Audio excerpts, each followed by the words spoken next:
ஹஃபத்துல் மலாயிகா, எங்கே திருக்குர்ஆன் உட்கார்ந்து ஓதப்படுமோ அங்கே மலக்குகள் வருகிறார்கள், பாதுகாப்பாக வருகிறார்கள் என்கிறார்கள் நபிகள் நாயகம் ஸல்லல்லாஹு அலைஹி வஸல்லம். நான் ராத்திரி உட்கார்ந்து எங்க வீட்டுல குர்ஆன் ஓதுவேன்.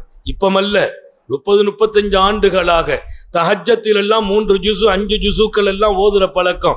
குர்ஆன் ஓதணும், பாடத்தை பாதுகாக்கணுங்கிற ஆசையை தாண்டி நம்ம வீட்டுல மலக்குகள் சூழ வேண்டும், வீடு பாதுகாப்பாக வேண்டும்.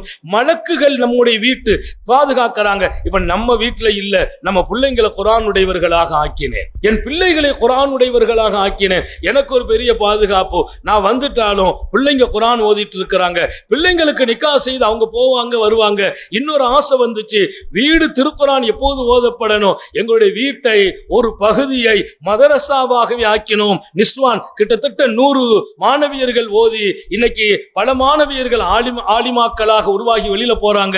எனக்கு ஒரு பெரிய நம்பிக்கை, எங்க போனாலும் வந்தாலும் வீட்டுக்கு பாதுகாப்பு. பிள்ளைங்க வந்த உடனே வாக்கியா ஓதிடுறாங்க, யாசீனை ஓதிடுறாங்க. பாடத்துக்கு முன்னால் அவர்கள் உட்கார்ந்து துஆ செய்யறாங்க. மாணவியர்களும் மாணவர்களும் திருக்குர்ஆனோடு தொடர்பில் இருக்கிற போதெல்லாம் நம்முடைய வீடு, நம்முடைய நாடு அது பாதுகாப்புக்குரிய இடமாக மாறுகிறது.